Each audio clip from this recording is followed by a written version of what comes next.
I just watched the police drag my adoptive parents out of a black tie gala in handcuffs because they stole $250,000 from my inheritance to buy their biological son a convertible. I stood on that stage and played the recording of them conspiring to defraud me. And while the crowd gasped, my heart shattered into a million pieces. For 10 years, I believed I was a member of the prestigious Miller family. But I was nothing more than a financial asset they liquidated to fund their lavish lifestyle in Westport. They looked me in the eye, told me I was a charity case who should be grateful for a roof over my head, and then forced me to scrub their floors while they spent my dead grandmother's legacy on kitchen renovations and sushi dinners. I have my money back now, but at the cost of destroying the only home I have ever known. I feel like I have carved out my own soul just to survive this betrayal. Does reclaiming what is legally yours make you a monster if it means sending your mother to prison for 15 years? I am 18, wealthy, and free, but I have never felt more abandoned in my entire life. Please tell me, was the price of my justice too high? My name is Harper.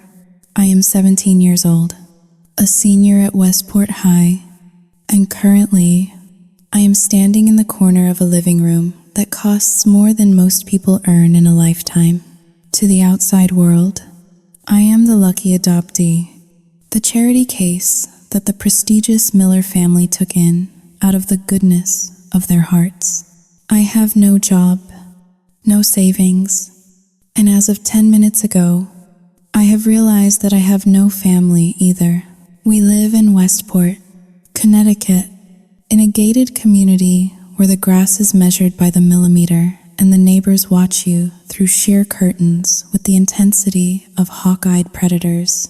From where I stand, holding a glass of sparkling cider that has gone warm in my grip, everything looks perfect, too perfect. The house smells of imported lilies and expensive catering, specifically miniature crab cakes and truffle oil. It is the smell of money. It is the smell of a life I am allowed to observe but never fully touch. Today is my brother Liam's 16th birthday. I watch Liam standing by the marble fireplace. He is laughing at something a neighbor said, throwing his head back with the easy confidence of a boy who has never been told no in his entire life. He is wearing a designer blazer that probably cost $500, tailored to fit his shoulders perfectly. He looks like them. He has Robert's square jaw and Linda's icy blue eyes. He is their biological miracle, the son they finally conceived years after they adopted me as a placeholder. Inner monologue. Look at him. He is glowing. He actually believes these people are here because they like him. They are here for the open bar and the connection to Robert's real estate firm. But Liam thinks he is the sun and everyone else is just a planet lucky enough to orbit him. And me, I am just the space junk floating in the background. Harper, darling, why are you hiding in the corner? I flinch slightly. It is Linda, my mother, or rather, the woman who signed the papers to acquire me when I was 7 years old. She is wearing a silk dress that shimmers like spilled oil. Her smile is tight, practiced. It does not reach her eyes. It never does. I am just giving Liam his moment. I say, my voice steady. I have learned over the years that keeping my voice flat is the best defense. Emotion is weakness in this house. Well, fix your face, Linda whispers, leaning in close so the guests nearby cannot hear. Her breath smells of expensive Chardonnay. You look like you are at a funeral. Smile. People are watching. I force the corners of my mouth up. Is that better? Much? She says, patting my cheek a little too hard. Come outside. Your father is about to bring out the surprise. I follow her out to the expansive driveway. The entire neighborhood seems to be gathered here. The sun is setting, casting long, golden shadows across the pavement. Robert is standing there, holding a microphone, looking every bit the benevolent patriarch. He loves an audience. He loves the applause. Everyone, Robert's voice booms through the portable speaker system. Thank you for coming to celebrate our boy. 16 years? It feels like yesterday I was holding him in the hospital. I stand behind a rhododendron bush, arms crossed. I remember when they brought Liam home. I was 8. I remember asking if I could hold him, and Linda snapping at me to wash my hands 3 times because I might have germs from before. That is how they always referred to my life before them. The orphanage, the poverty, the germs. Liam O's. Step forward, Robert says. Beaming, Liam steps up, feigning surprise, though I know he has been hinting at this for months. Robert gestures dramatically to the garage door. It begins to rise slowly, the mechanical hum building the anticipation. We are so proud of the man you are becoming, Robert says, his voice thick with performative emotion. So, your mother and I wanted to get you something special. The garage door fully opens. There is a collective gasp from the crowd. Even I feel my breath hitch in my throat. Sitting there is a brand new, cherry red convertible sports car. It shines under the garage lights like a polished gem. I know cars. That is easily a $50,000 machine, maybe 60. It is aggressive, beautiful, and completely unnecessary for a 16-year-old boy who barely passed his permit test last week. Inner monologue. You have got to be kidding me. When I turned 16 last year, they gave me a leather-bound planner. A planner. They said it was to help me organize my future. Liam gets a death machine worth more than a college tuition. And I got a calendar.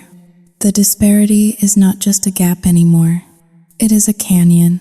Liam screams, an undignified, high-pitched sound, and runs toward the car. He jumps into the driver's seat, gripping the leather steering wheel. Robert and Linda stand on either side of the car, basking in the applause of the neighbors. They look like the perfect American family, the successful father, the elegant mother, the spoiled son, and then there is me. I feel a burning sensation in my chest. It is not just jealousy. I can admit to jealousy. That is human. This is something else. This is injustice. It is the realization that no matter how good my grades are, no matter how clean I keep my room, no matter how much I try to mold myself into their perfect daughter, I will never be theirs.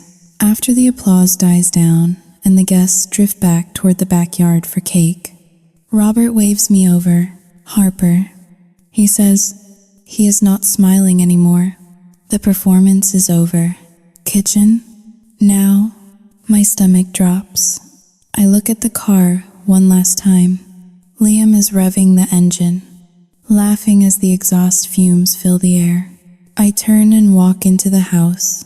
The kitchen is quiet compared to the party outside. The stainless steel appliances hum softly. The marble island is cold under my fingertips.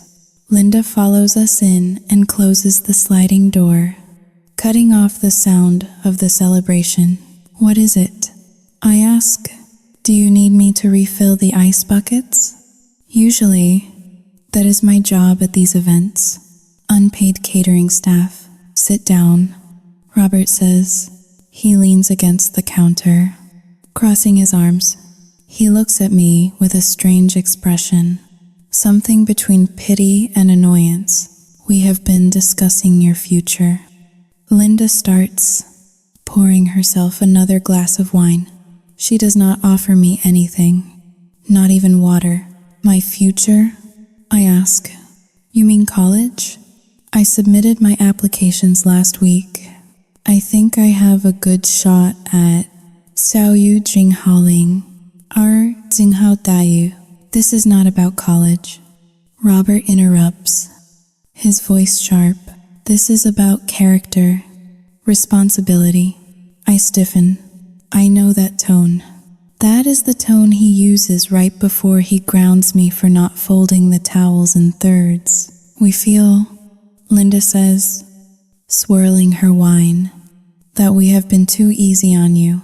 We have provided a roof, food, clothes. Xiao Yu Jing Hao Ling. 2# is greater than a very comfortable life. But you are turning 18 next week. And? I ask, my heart beating faster. And, Robert says, we think it is time you learned how the real world works. Liam is still a child. He needs our support. But you, Xiao Yu Jing Hao Ling, 2# is greater than you need to learn independence. He reaches into his pocket and pulls out a folded piece of paper. He slides it across the marble island toward me. I pick it up. It is a spreadsheet. What is this? A rental agreement. Robert says calmly, starting the 1st of the month, which is 3 days after your 18th birthday, you will be expected to pay $600 a month for your room. You will also be responsible for your own share of the utilities and groceries. I stare at him. I blink, trying to process the words. Rent? I am still in high school. I have 5 months until graduation. Then I suggest you get a job. Linda says, taking a sip of wine, the coffee shop on Main Street is hiring. Or maybe you can clean houses. You are good at cleaning. Inner monologue. Clean houses? Is she serious? She bought her biological son a $60,000 car an hour ago. And now she is telling me to scrub toilets to pay for the bedroom I have slept in for 10 years? This is not about independence. This is an eviction notice disguised as a parenting lesson. But Xiao Yu Jing Hao Ling, 2# is greater than what about Liam? I ask, my voice trembling slightly despite my best efforts. You just bought him a car. He does not have a job. He does not pay for anything. Liam is different, Linda says quickly, her eyes narrowing. Liam is Xiao Yu Jing Hao Ling. 2# is greater than younger. He is at a different stage of development. Do not compare yourself to him. It is unbecoming. It is ungrateful. Robert adds, stepping closer. He towers over me. We took you in when nobody else wanted you. Harper, we gave you a name. We gave you a home. Do not sit there and count another man's money. It is rude. I am not counting your money. I say, fighting the urge to scream. I am asking why the rules are different for us. Because life is different, Robert says coldly. The sooner you learn that, the better. You have until the 1st of the month to come up with the first payment. If not, Xiao Yu Jing Hao Ling, 2# is greater than, well, the shelter downtown has beds. He smiles then, a small, cruel smile that vanishes as quickly as it appeared. Now, if you will excuse us, Linda says, setting her glass down. We have a birthday to celebrate. Try to look happy when you come back out. Harper, nobody likes a sour face. They turn and walk out the sliding glass door, back into the laughter and the music. I sit alone in the silent kitchen, staring at the rental agreement. My hands are shaking, not from fear. No, the fear is gone. My hands are shaking from a rage so hot and pure, it feels like I swallowed a coal. Through the window, I can see the red convertible gleaming in the driveway. It sits there like a trophy, a symbol of everything I am not. I look down at the paper again. $600. I do not have $600. but I know where Robert keeps his secrets. I have seen him locking his study door one too many times. I have seen the way he glances at the painting of the ship on the wall when he thinks no one is looking. Inner monologue. They want to teach me how the real world works. Fine. Lesson number 1. When you back an animal into a corner, do not be surprised when it bites. You want me to pay for my existence? Then I am going to find out exactly how much I am worth. I stand up.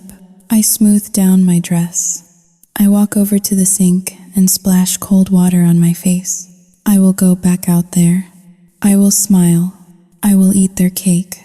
But tonight, when the champagne has made them heavy with sleep, and Liam is dreaming of his new toy, Xiao Ting Haoling, 2 hashes greater than I am going to stop being the grateful daughter.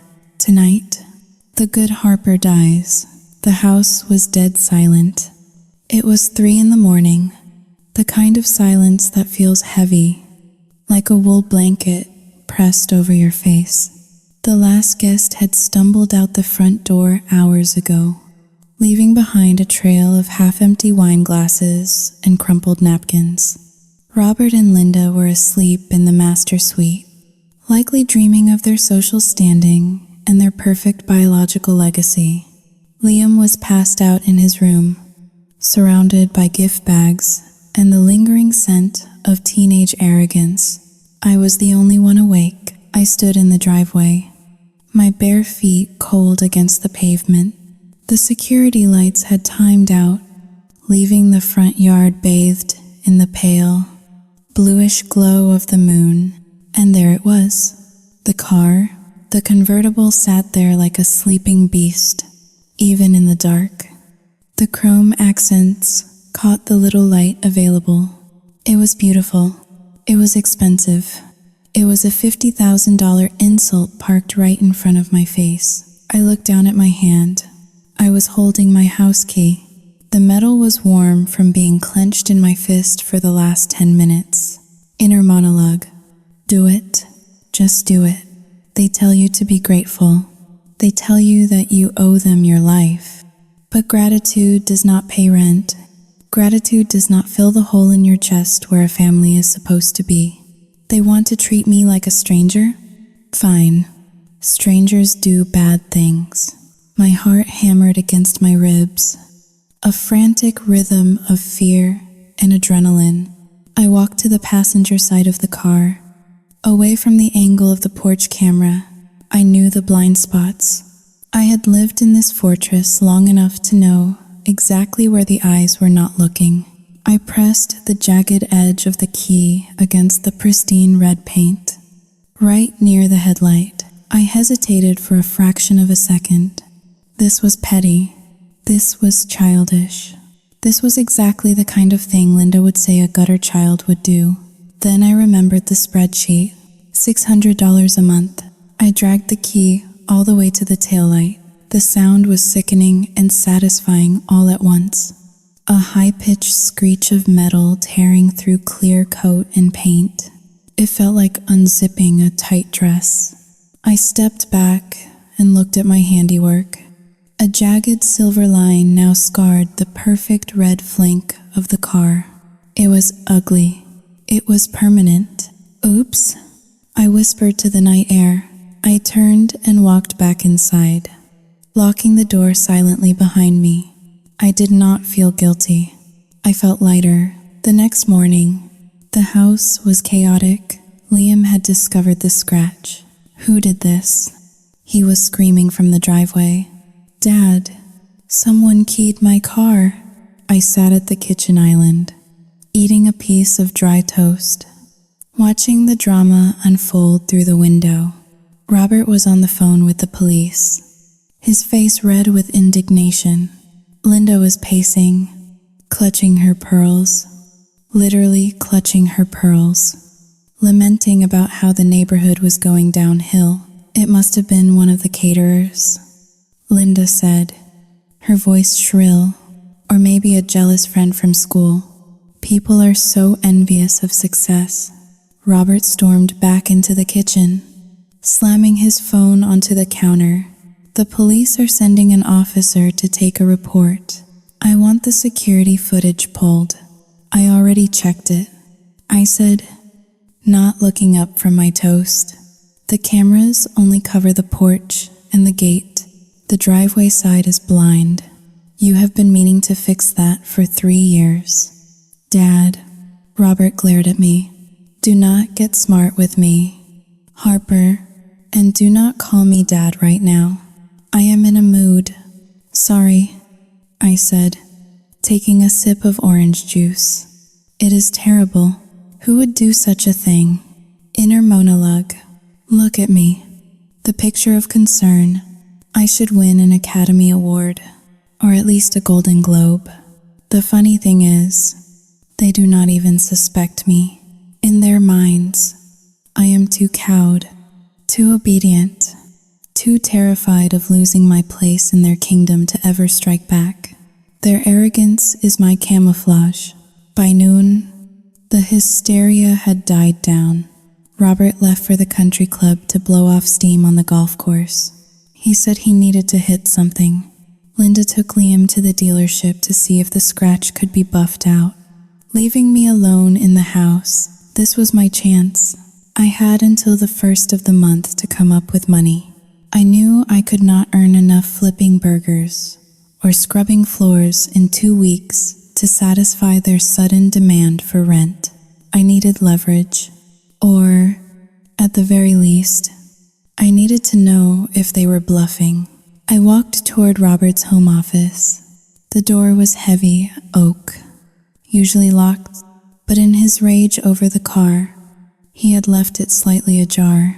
I pushed it open and stepped inside. The room smelled of old paper, leather polish, and the expensive cigars Robert smoked when he felt like a master of the universe. The curtains were drawn, casting the room in a dim, amber gloom. I felt a shiver crawl up my spine. This was the forbidden zone. We were never allowed in here. I moved quickly to the desk. It was a massive mahogany piece that looked like it belonged to a 19th century judge. I tried the drawers. Locked? Of course. I looked around the room. Where would he keep the important things? Robert was not a complicated man, but he was paranoid. He did not trust banks with everything. He liked to keep physical copies. He liked to touch his assets. My eyes landed on the painting above the fireplace.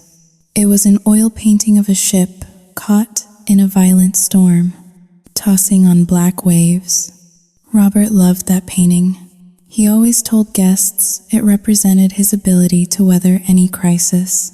I walked over to the fireplace and reached up. The frame was heavy, gilded gold. I pulled on the right edge. It swung forward on hidden hinges. My breath hitched behind the storm, set into the wall. Was a steel safe, inner monologue. Bingo. I knew it. He watches too many spy movies. Now, what is the combination? The keypad glowed with a soft blue light. 6 digits. I tried Robert's birthday, April 4th, 1972. Itter. The light flashed red. I tried Linda's birthday, August 19th, 1975. Error. I wiped my sweaty palms on my jeans. One more try before the system locked out. What did Robert love most in this world? Not his wife. Not me. Not even himself. Really, he loved his legacy. I punched in the numbers slowly. February 12th, 2008. Liam's birthday. The mechanism clicked. A heavy, mechanical thud that echoed in the silent room. Predictable. I muttered. I pulled the heavy steel door open. Inside, there were stacks of cash held together by rubber bands. Emergency money, probably a few $1,000s. There were velvet boxes containing Linda's jewelry, but I was not looking for pearls or petty cash. I needed information. On the bottom shelf, There were 2 thick accordion folders. One was labeled Liam, Trust and Assets. The other was labeled Harper, Adoption and Guardianship. I pulled them both out, my hands trembling. I sat down on the Persian rug, the rough wool scratching my bare legs. I opened Liam's folder first. Bank statements, investment portfolios, a custodial account opened the day he was born. I scanned the bottom line of the most recent statement. Dated last month, total value $252,400.50. $250,000. I stared at the number. The zeros seemed to dance before my eyes. That was enough for Harvard. That was enough for a house. That was enough to buy freedom 10 times over. I closed it and reached for the folder with my name on it. It felt thinner, lighter. I opened it. There were no investment statements, no growing interest rates, just copies of my birth certificate, the adoption decree from the state, and a bank account statement for a savings account under the name Harper Miller. I looked at the balance. Total value, $5.12. I laughed. A short, dry sound that felt like a cough. $5. They had saved $5 for me in 10 years. But then, something fell out from between the pages of the adoption decree. It was an envelope, a thick, cream-colored envelope that looked old. The edges were yellowed, and the seal had been broken. It had been opened and then stuffed back in here, hidden away. The return address was a law firm in Boston, Whitmore and Associates. The addressee was me, Miss Harper Miller. I had never seen this letter. I had never even heard of Whitmore and Associates. I pulled the letter out. The paper was heavy. Expensive bond. I unfolded it, and as I read the first few lines, the air in the room seemed to vanish. The silence of the house was no longer heavy. It was suffocating. Dear Miss Miller, regarding the estate of your late grandmother, Eleanor Vance, Sao Yu Jing Hao Ling, R. Jing Hao Dayu. My grandmother? I did not have a grandmother. Robert and Linda had told me my biological family was dead.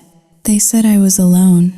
They said nobody wanted me. I heard the sound of the garage door opening outside, the rumble of the sport utility vehicle engine. Panic surged through me like an electric shock. They were back. I shoved the papers back into the folders. I threw Liam's folder back into the safe. But I kept mine. I could not leave it. I needed to read the rest. I needed to know. I slammed the safe door shut and spun the handle. I pushed the painting back into place, just as the front door downstairs opened. Harper. Linda's voice echoed up the stairs. We are home. Come help me with the groceries. I scrambled to my feet, clutching my folder against my chest. My heart was beating so hard I thought it might bruise my ribs. I looked around the room. Everything looked normal. The painting was straight. The chair was pushed in. I ran out of the office, closing the door softly, and sprinted to my bedroom down the hall. I shoved the folder under my mattress, deep in the corner where the sheets met the frame. Harper, Linda yelled again, impatient now. Coming, I yelled back, my voice cracking. I looked at myself in the mirror before I went downstairs. My face was pale. My pupils were dilated. I looked like someone who had just seen a ghost. And in a way, I had just seen the ghost of the life they stole from me.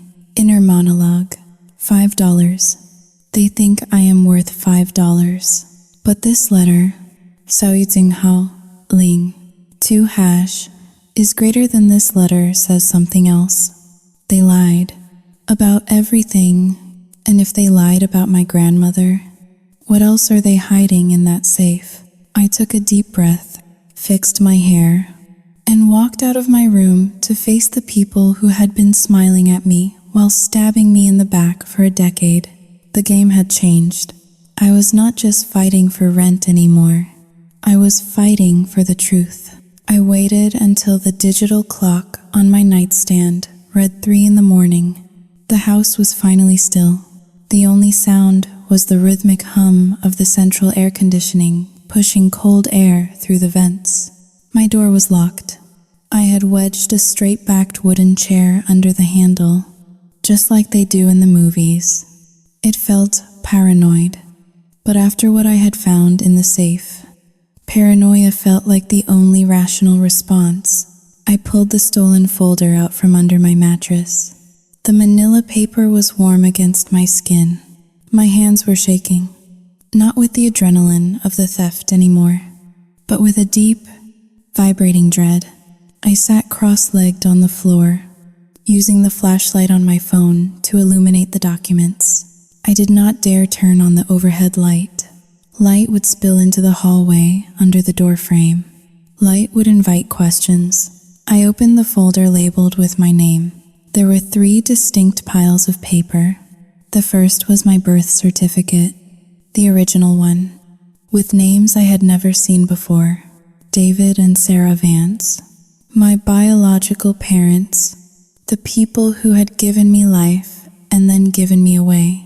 The second pile was the financial records. I spread them out on the carpet. It was a joke, a cruel, sick joke. A savings account opened 10 years ago with an initial deposit of $5.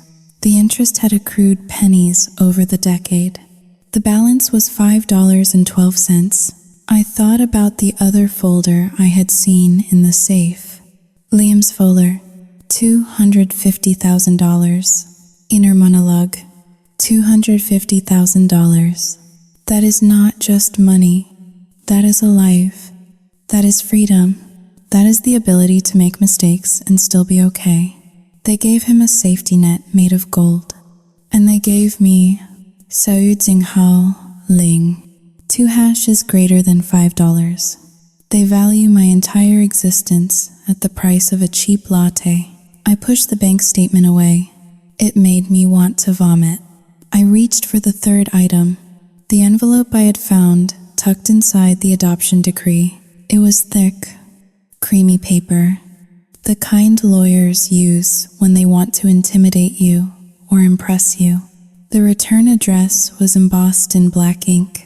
Whitmore and Associates, Attorneys at Law, Boston, Massachusetts. The envelope had been torn open roughly years ago. The jagged edge suggested it had been ripped in haste. I pulled the letter out. It was dated 4 years ago. Dear Miss Miller, we are writing to you regarding the estate of your late grandmother, Eleanor Vance. As you are aware, Mrs. Vance passed away on the 14th of May, leaving a substantial trust in your name.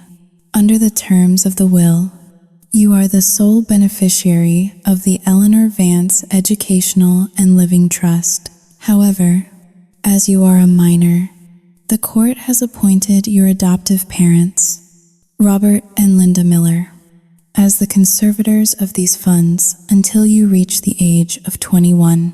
We are writing to confirm that the initial disbursement of $75,000 has been transferred to the custodial account per your guardian's instructions for your maintenance and care. Please find attached the schedule of future disbursements. I stopped reading. The words swam before my eyes. Grandmother. I had a grandmother, Eleanor Vance, and she knew about me. She had not forgotten me. She had left me money, $75,000. I looked back at the bank statement with the $5 balance. Where was the $75,000? I scrambled through the papers, looking for anything else. There was a second letter, dated 2 years later.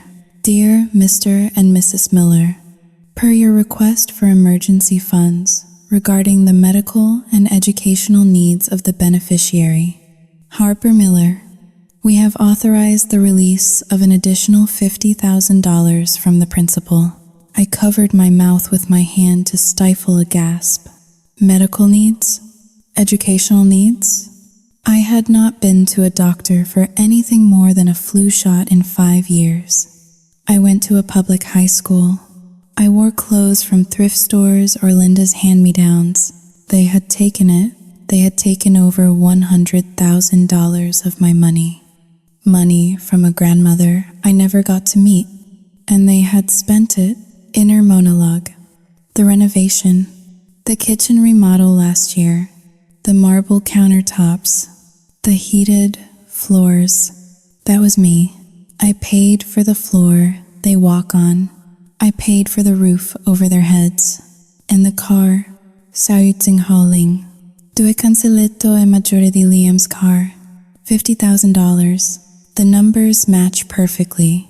They bought their biological son a sports car with his adopted sister's inheritance.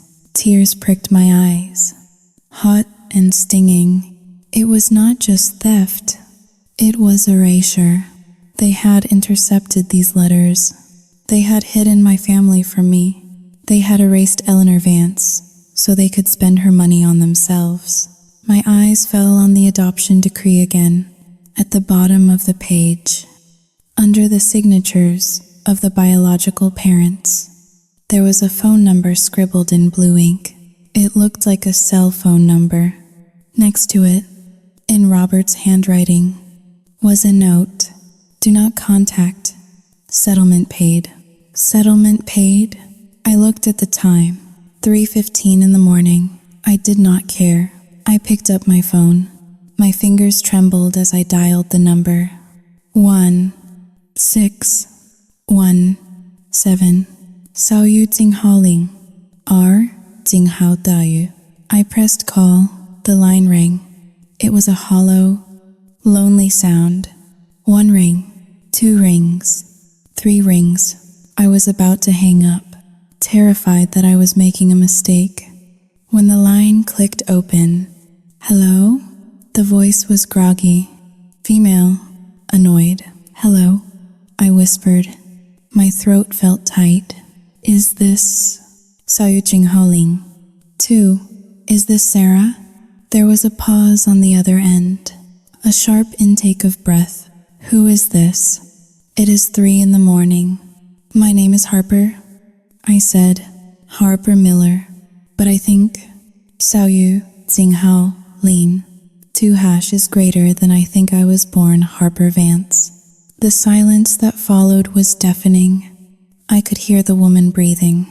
I could hear a man's voice in the background mumbling, asking who it was. How did you get this number? The woman asked. Her voice was no longer groggy. It was cold, ice cold. You are not supposed to have this number. I found the papers. I said, desperate for a connection, for a shred of humanity. I found the letter from my grandmother, Eleanor. Did she? Sao Yu Tsing Haoling. 2 hash is greater than did she really leave me money? Eleanor is dead, the woman snapped. And we signed the papers. We signed everything away 10 years ago. But why? I asked, the tears finally spilling over. Why did you give me up? Why did you never try to find me? Listen to me. The woman hissed. We had a deal. Robert and Linda paid us a lot of money to walk away. It was a closed adoption. That means no contact. If they find out we are talking to you, they could sue us for breach of contract. They could take back the settlement. You sold me? The words felt heavy on my tongue. You sold me for a settlement? We were young, she said, defensive now. We had debts, and they wanted a child so badly. They could not have one of their own. It was a transaction. Harper, just a transaction. Do not call here again. If you call again, I will block the number. The line went dead. I sat there, the phone pressed to my ear, listening to the dial tone. A transaction. I was not a daughter. I was not even a person. I was a purchase. I was a product they had bought to fill a hole in their lives until they could manufacture something better. Touching scene. I screamed and dropped the phone. I spun around. The chair I had wedged under the door handle was pushed aside. The door was open. Liam was standing there. He was leaning against the door frame, wearing silk pajama pants, arms crossed over his bare chest. He was smirking. "How long have you been there?" I asked, pulling the blanket up to cover the documents on the floor. "Long enough," Liam said. He walked into the room, stepping casually over my scattered clothes. "I heard you crying. You are a loud crier. You know that? Mom always says you have no dignity." "Get out," I said. "Get out of my room." "My room?" Liam corrected. "It is my house. My parents. You just rent space here." "Oh wait, you do not even pay rent yet. So really, you are squatting." He looked down at the edge of the manila folder sticking out from under the blanket. He bent down. "No," I lunged for it, but he was faster. He snatched the folder up. He flipped it open. He saw the letters. He saw the bank statements. I waited for him to be shocked. I waited for him to look at me with guilt, or at least surprise, that his parents were thieves. Instead, he laughed. "You finally figured it out," he said, tossing the folder back onto the bed like it was trash. "I wondered how long it would take you. You are supposed to be the smart one, right? The scholarship kid. You knew?" I stared at him. "You knew they stole my inheritance." "Stole is a strong word," Liam said, checking his fingernails. "They managed it. Look, Harper, let me explain the economics of this family to you. Since you seem confused." He sat down on the edge of my bed, entirely too comfortable. "Mom and Dad tried for years to have a kid," Liam said. "Doctors said it was impossible. Dad needed an heir, someone to carry the Miller name, but they also needed someone to Xiao Ling. 2# is greater than you know. Handle the domestic side of things. Look good in photos. Be grateful." "So they bought me," I said, my voice hollow. "Basically," Liam shrugged. "They paid off your junkie parents." "Yes, they were junkies. Dad told me, and they brought you home. You were the plan B, the backup heir." He leaned in closer, his eyes glinting with malice. "But then," he whispered, "a miracle happened. Me, the biological son, the real thing. Once I was born, you became Xiao. Dos numeral es mayor que redundant. But they kept you. Why? Because you are useful. You clean. You make good grades so they can brag at the country club about their charitable work. And apparently, you came with a nice little trust fund that paid for our summer house in the Hamptons and, oh yeah, my car." Inner monologue. "He is a monster. He is 16 years old and he is rotting from the inside out. He does not see me as a human being. He sees me as an asset to be liquidated. That is my money," I said, my voice shaking with rage. "That is grand theft. I can go to the police." Liam laughed again. A loud, barking sound. "Go ahead. Who are they going to believe? Robert Miller, the pillar of the community, or the ungrateful, hysterical adopted daughter who scratches cars in the middle of the night?" My blood froze. "Yeah, I saw the scratch," Liam said softly. "I knew it was you, but do not worry. I did not tell them. Yet." He stood up and loomed over me. "Here is the deal. Harper, you are going to keep your mouth shut about the money. You are going to go downstairs tomorrow and apologize for being rude. and you are going to start doing my homework for advanced placement history, because I am failing and I need an A to get into Yale. And if you do not, Liam smiled, and it was the same cruel smile Robert had given me in the kitchen. I will tell them you keyed the car. I will tell them you stole Mom's diamond earrings. I can plant them in your drawer in 5 seconds. They will kick you out before breakfast, and you will be on the street with nothing. No money, no home, no future. He reached out and patted my head like one would pet a dog. Good night, sis. Thanks for the car. It drives like a dream.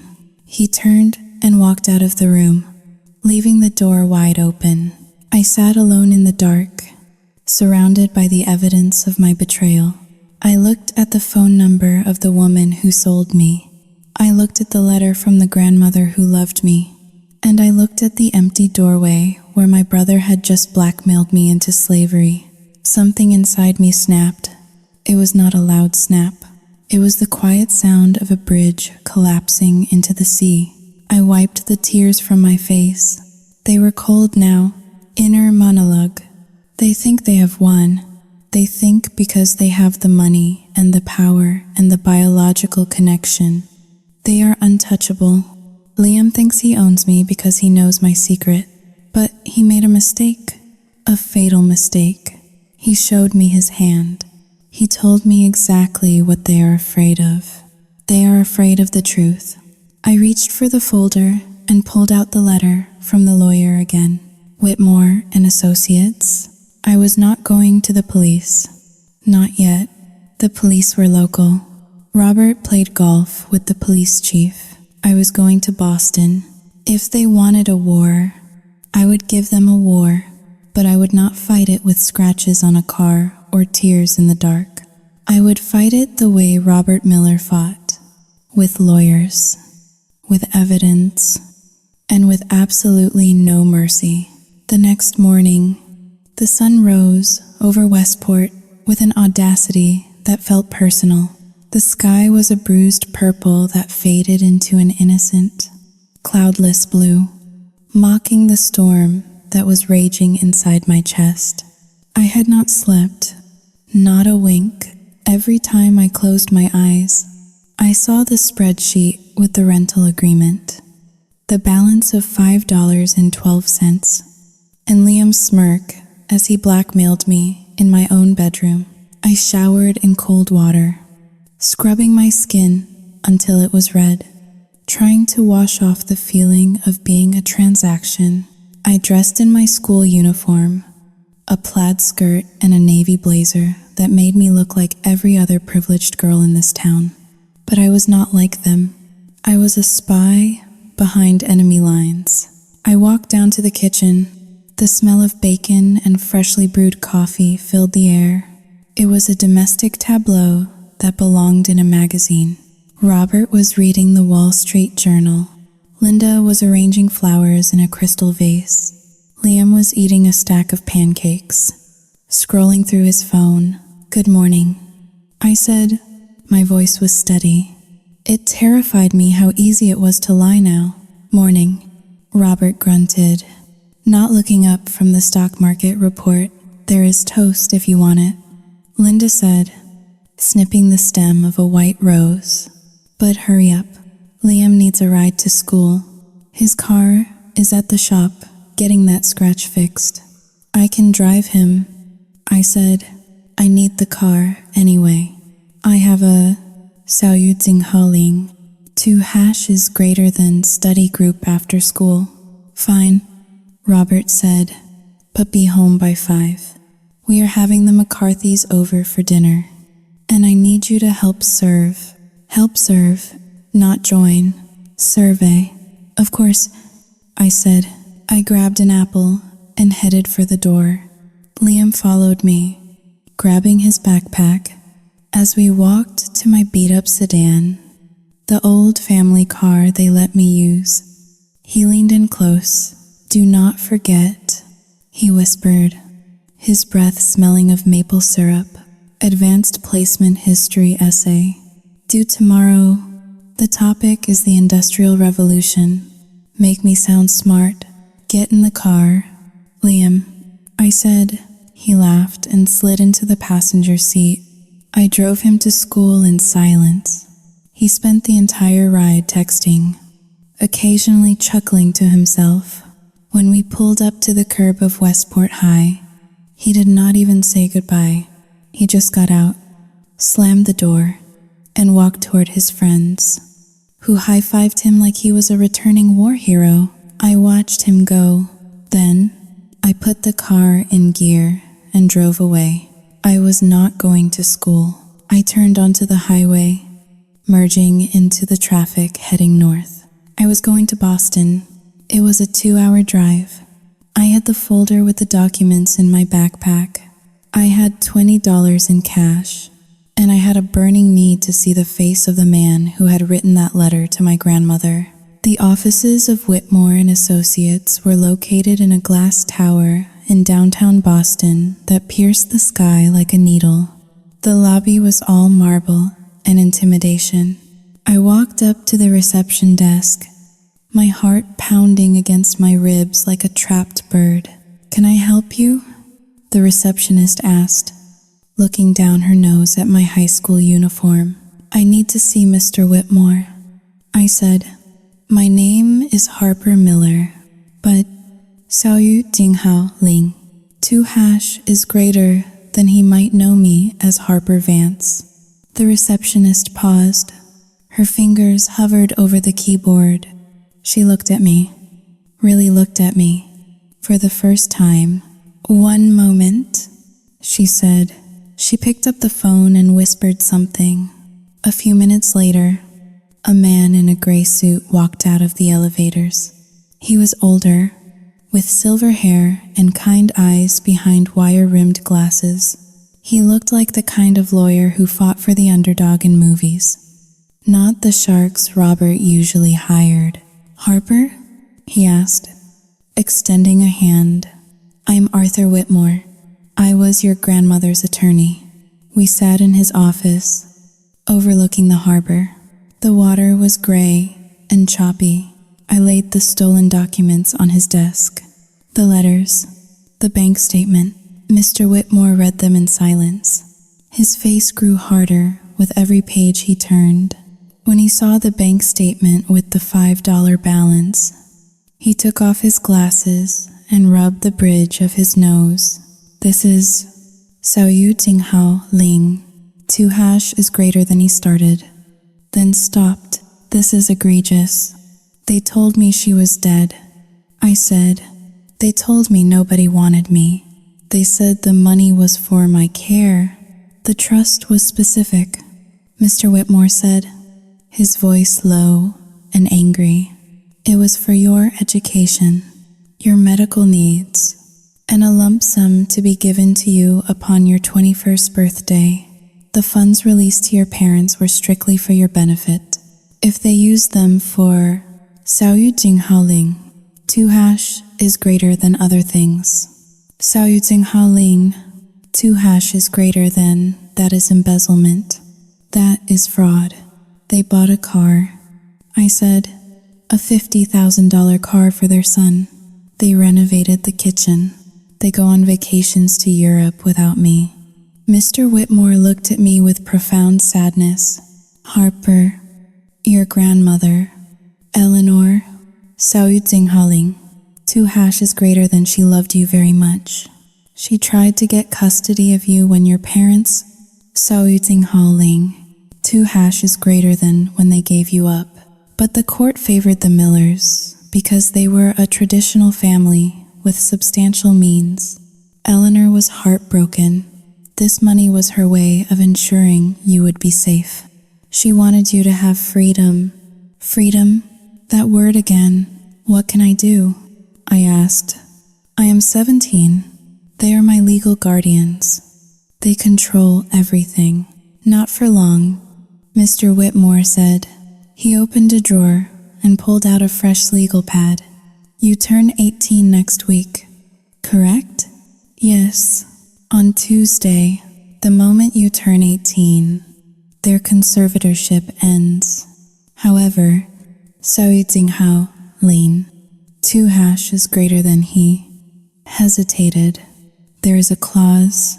If they can prove you are mentally unstable or incapable of managing your finances, they can petition the court to extend the conservatorship, or they can trick you into signing a voluntary extension. I froze. Trick me. They gave me a rental agreement. I said, they want me to pay rent, and Xiao Jinghao Ling, 2 is greater than I think they want me to sign something else. They mentioned transferring management next week. Do not sign anything. Mr. Whitmore said sharply, do not sign a birthday card. Do not sign a receipt. Do not sign anything until I see it. But they will kick me out. I said, if I do not pay rent? They said I have to leave. Let them try. Mr. Whitmore said. He stood up and walked to the window. We are going to build a case. Harper, but we need proof. Hard proof. These bank statements show the money left the trust. But we need to prove where it went. We need to prove it went to Liam's car, to the renovations, to their personal accounts. How do I do that? You are in the house, he said, turning back to me. You are the eyes and ears. I need you to find receipts, invoices, emails, anything that links the trust withdrawals to their personal spending. Can you do that? Yes, I said. I can do that. Be careful. He warned. If they realize you are building a case against them, Xiao Jinghao Ling, 2 is greater than people like Robert Miller do not react well to being cornered. I thought of the scratch on the car. I thought of Liam's blackmail. I know, I said. I am already cornered. I drove back to Westport in a daze. The traffic was heavy, giving me time to think. I was not just a victim anymore. I was a plaintiff. I had a lawyer. I had a plan. But when I pulled into the driveway, reality crashed back down on me. Robert's car was in the driveway. He was home early. I walked into the house, my backpack heavy on my shoulder. The atmosphere was tense. Robert and Linda were standing in the foyer. They were not alone. 2 police officers were standing there with them. My heart stopped. Did they know? Did Liam tell them about the scratch?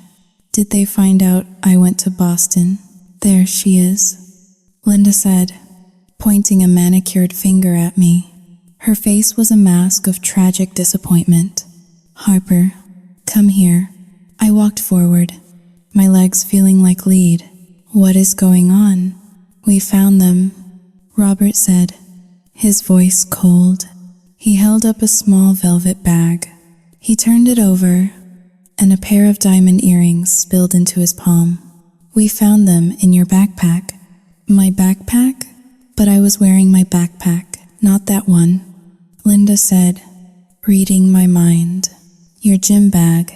In the laundry room, I was looking for dirty towels, and I found these tucked in the side pocket. It was a lie, a blatant, clumsy lie. I had not used my gym bag in weeks.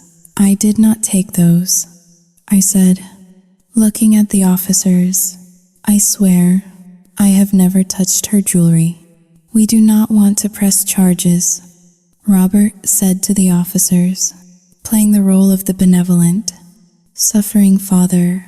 She is Xiao Jinghao Ling. 2 is greater than troubled. We have been having issues with her acting out lately. We just wanted to make a report, to have it on record, in case Xiao Jinghao Ling, 2 is greater than in case her behavior escalates. The officer, a burly man with a mustache, nodded sympathetically. I understand. Mr. Miller, teenagers can be difficult.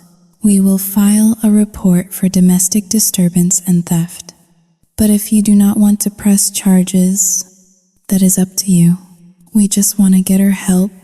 Linda sniffled. dabbing her dry eyes with a tissue. We love her so much. I stared at them. I understood now. They were setting the stage. Inner monologue. Mentally unstable. That is what Mr. Whitmore said.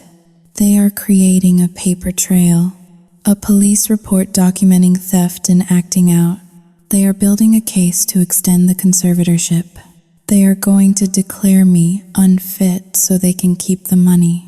Harper, the officer said gently, you need to listen to your parents.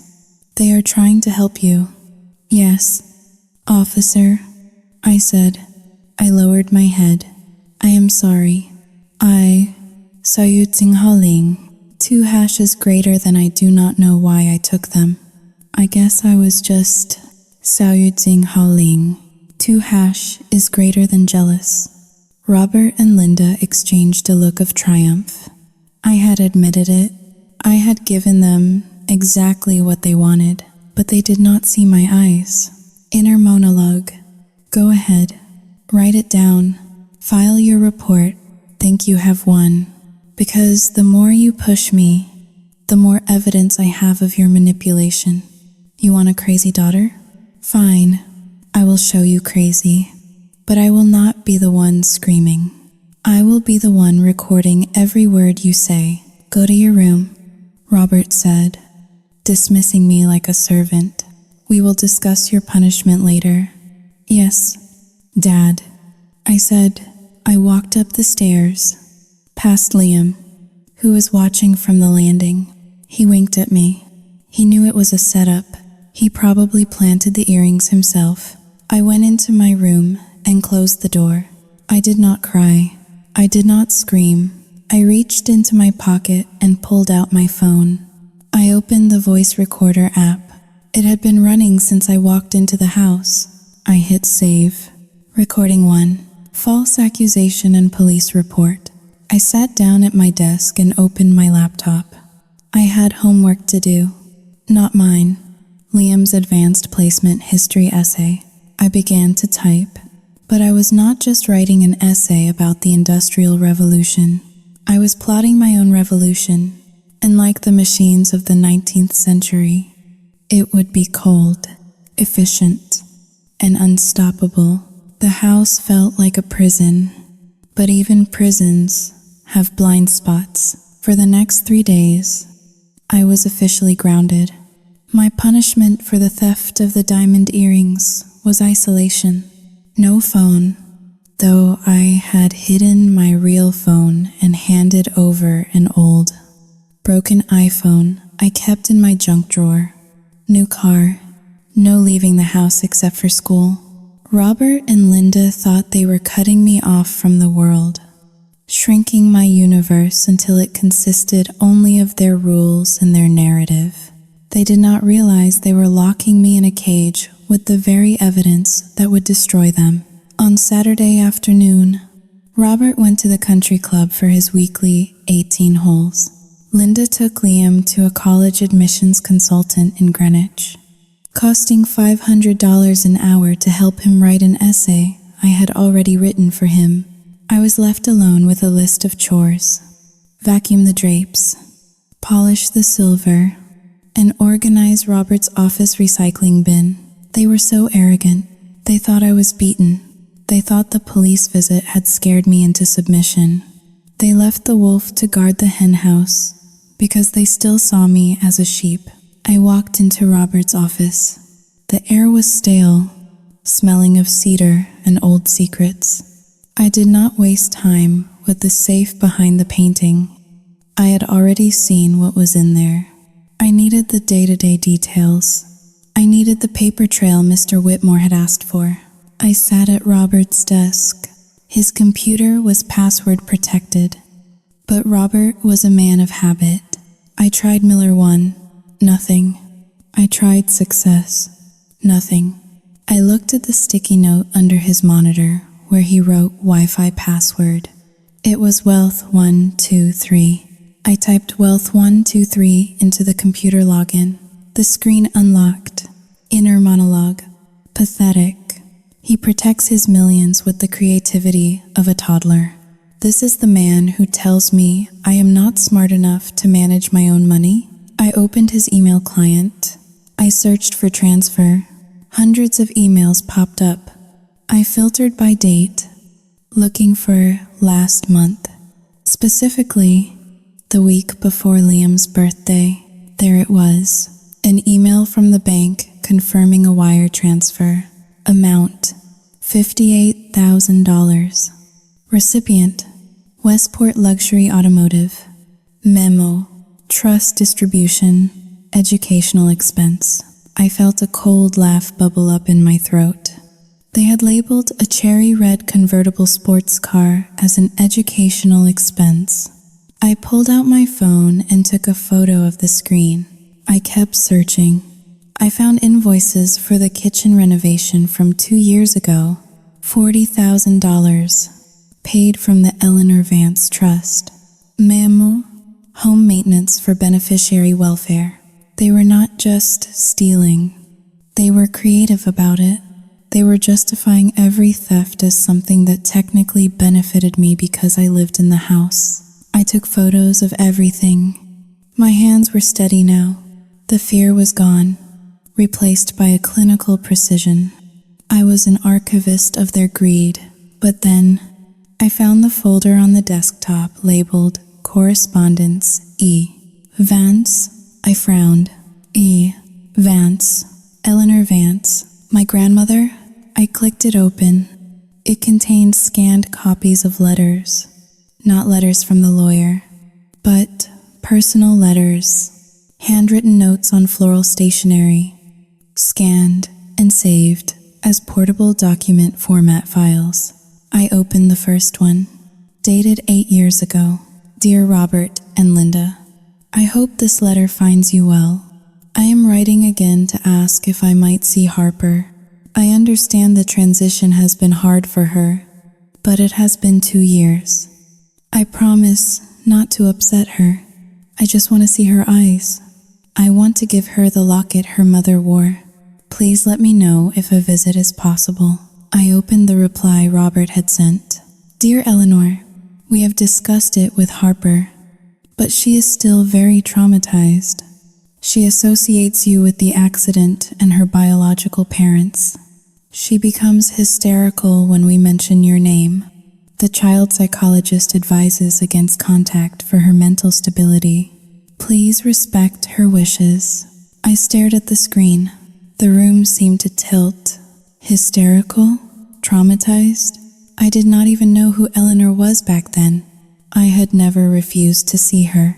I had spent nights crying into my pillow, praying that someone from my real family would come for me. And all the while, she was knocking at the door, and they were telling her I wanted her to go away. I opened the next file. It was dated 3 years ago. Robert, I am dying. The doctors say I have 6 months. I am begging you, let me say goodbye to my granddaughter. I need to tell her I love her. I need her to know she was never abandoned. And Robert's reply, Eleanor, Harper has made it clear she wants no contact. She has moved on. Pushing this will only cause her pain. If you truly love her, leave her alone. We will ensure she gets the trust fund when she is ready. I slammed the laptop shut. A sound tore out of my throat. A raw, animal noise of grief. I slid off the chair and curled into a ball on the expensive Persian rug. She had died thinking I hated her. My grandmother had taken her last breath believing that her granddaughter wanted nothing to do with her. They had stolen the money. Yes, but that was just paper. This, 小雨惊 howling, 2 hashes greater than this was stolen time. Stolen love. They had robbed me of the only person who had ever truly wanted me, just to keep their control over the inheritance. I lay there for a long time, staring at the dust motes dancing in the shaft of sunlight. I thought about the rental agreement. I thought about the car. I thought about the educational expense. I thought about Eleanor dying alone, slowly, The grief hardened. It crystallized into something sharp and unbreakable. It felt like ice forming over a lake. Inner monologue. You did not just steal my money, Robert. You stole my goodbye. You let a woman die with a broken heart so you could renovate your kitchen. You are not parents. You are parasites. And parasites do not deserve mercy. They deserve to be exterminated. I stood up. I wiped my face on my sleeve. I was done crying. Crying was for the girl who wanted to be loved. That girl was gone. I reached into my pocket and pulled out the small digital voice recorders I had bought with the cash Mr. Whitmore gave me. They were tiny, smaller than a pack of gum, with a battery life of 40 hours. I stuck one under the heavy oak desk. Securing it with industrial tape, I walked to the living room and stuck one behind the large, flat-screen television. I went to the dining room and taped one to the underside of the main table, right where Robert sat. I was turning their home into a surveillance state when I heard the sound of the garage door opening an hour later. I was sitting at the kitchen table, polishing the silver. Robert walked in, looking flushed from the sun. Linda and Liam followed, carrying shopping bags. Did you finish the list? Linda asked, dropping her keys on the counter. I looked up. I forced my facial muscles to relax. I widened my eyes. I slumped my shoulders to look smaller. Defeated. Yes, I said softly. I finished everything. Good, Robert said, opening the fridge to grab a water. And did you think about what we discussed? About your attitude? I stood up and walked over to them. I clasped my hands in front of me. I did. I lead. I am sorry. I know I have been. Saluting Haling. Deux dièses est supérieur à difficult. I was just stressed about turning 18. I know you guys have done a lot for me. Liam snorted from the doorway. Finally, she admits it. I just want us to be a family. I said, looking Robert directly in the eyes. I will sign the papers next week. Whatever you need me to sign. I just want to stay. Robert smiled. It was the smile of a predator who sees the prey expose its throat. That is my girl, he said, reaching out to squeeze my shoulder. I knew you would come to your senses. We are doing this for your own good. Harper, you are not ready to handle that kind of responsibility yet. I know, I whispered. I trust you. Inner monologue. Keep smiling.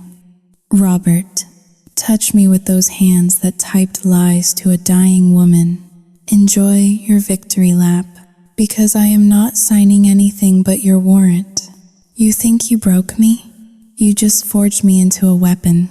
Well, Linda said, clapping her hands. Since we are all in a good mood, let us order takeout. Italian? Sounds great, I said. I went back to polishing the silverware. I picked up a steak knife. I buffed the blade until it shone like a mirror. I could see my reflection in the steel. My eyes looked different. They were darker, older. I was ready. Let the tragedy begin. The following week passed in a blur of domestic servitude and digital espionage. I became a ghost in my own home. I moved silently from room to room, vacuuming carpets that were already clean and polishing surfaces that already gleamed. I was the perfect, penitent daughter. I kept my head down. I said yes to every demand. I apologized for sins I had not committed. But while my body was scrubbing floors, my mind was recording everything. Every night, I retrieved the tiny black devices from under the tables and behind the television. I listened to hours of static, searching for the moments when their masks slipped, and slip they did. I heard Robert on the phone with his accountant, laughing about how he had reallocated funds to cover a bad investment in commercial real estate. I heard Linda complaining to her friends that having a teenage girl in the house was cramping her style and that she could not wait until I was processed out of the system. Processed out, like waste, like expired inventory. But the real tragedy was not the recordings. The real tragedy was Liam. It was Friday night.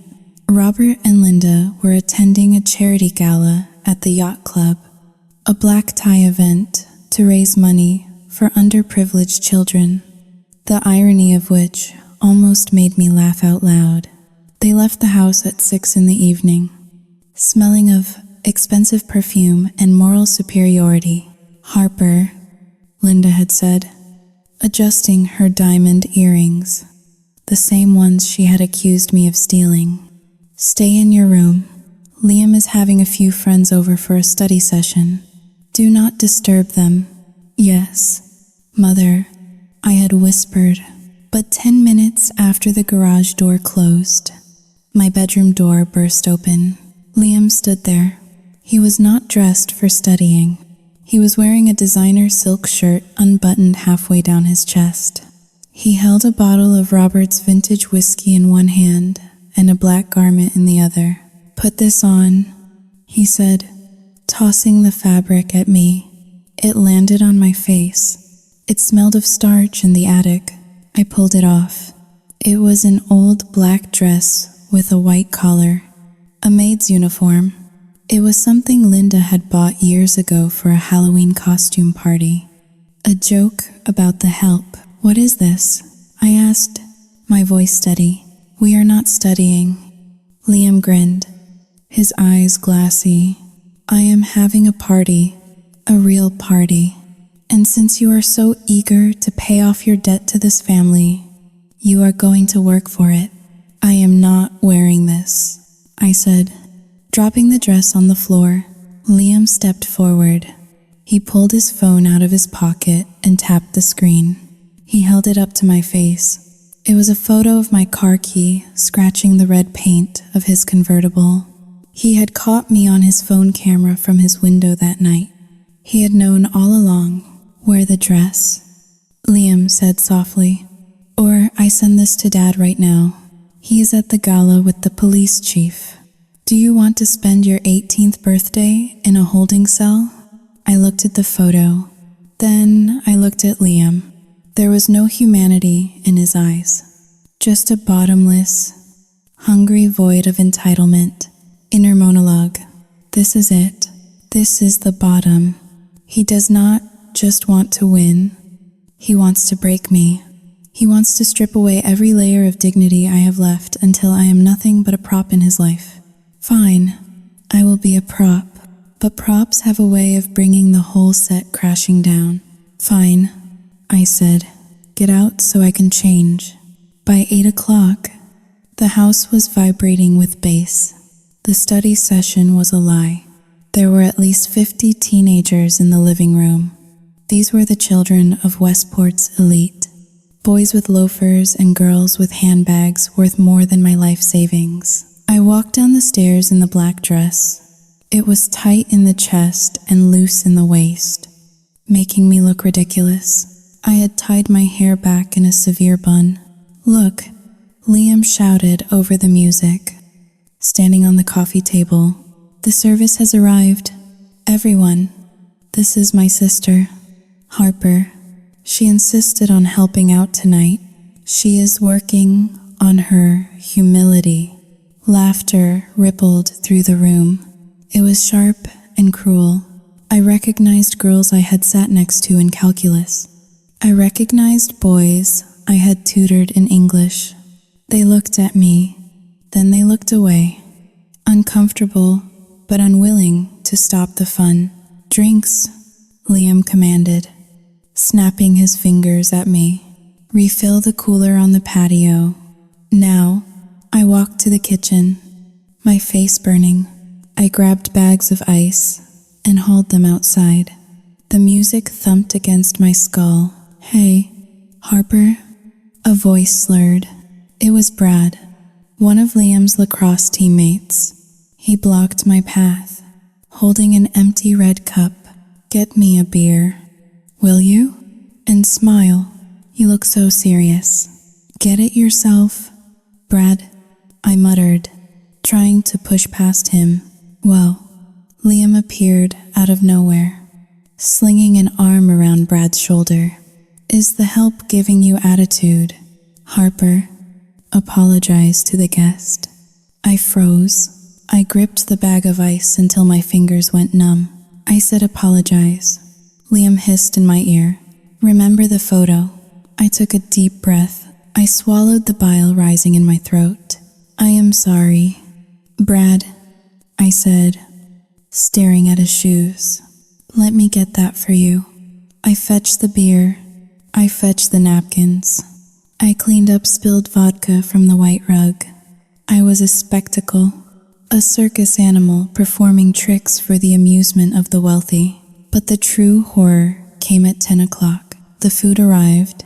Liam had ordered sushi, not just a few rolls, but a massive wooden boat filled with high-end sashimi, urchin, and bluefin tuna from the most expensive Japanese restaurant in town.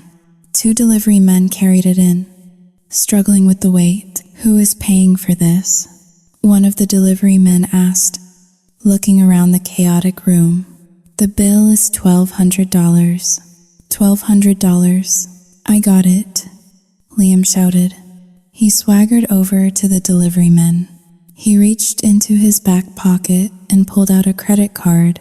It was a sleek, black card. I recognized it immediately. It was the card attached to the custodial account. The account meant for my college tuition. The account funded by Eleanor Vance. Put it on the card, Liam said, tossing it onto the sushi boat like he was a king bestowing a favor. And add a 20% tip. I am feeling generous. I stood in the corner, holding a trash bag filled with red cups. I watched him swipe my future. He was feeding his friends with my grandmother's legacy.